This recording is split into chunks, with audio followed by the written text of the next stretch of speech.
Dan Deming of KKM Financial joins us on this Friday for his trader outlook. A lot of cross currents in this market, geopolitical issues just rising up.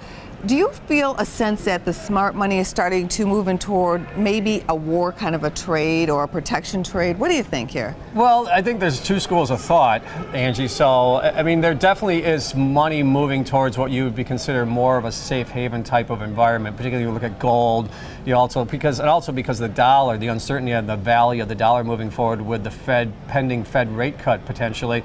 So I think that's part of the reason why you're seeing money move around with the velocity that's moving, and particularly in the gold and in the Japanese yen. But when you look at the market as a whole, yes, I think that you're seeing some pretty decent activity as far as put activity on the S&P 500. But at the same time, we are seeing the major averages going into basically all-time highs here. Don't fight the Fed here. I mean, even with the geopolitical concerns and all that, if the Fed's going to continue to support the equity markets as they indicated the last couple of days, that the markets, are going to continue to rally even through some of these hot spots that the globe is realizing right now. And it took a minute for the market to digest the news. On the actual Fed announcement day, really the action was mundane. The next day it was like, okay, we get it now, and all of a sudden we see this big, huge opening on Thursday. Exactly. And we got the move earlier in the week, though, Angie. If you remember, we actually started before the Fed announcement. They were ramping up. We saw the big move. Then the market was digesting it after the announcement. It was still able to hold on to a gain.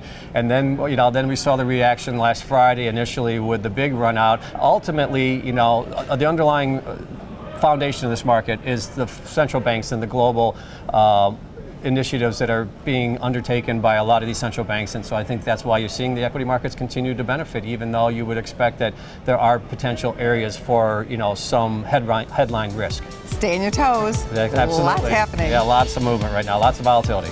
For more Business First AM, check us out on social media. We're on Facebook, YouTube, and Twitter. And go to businessfirstam.com for where to see our show on TV.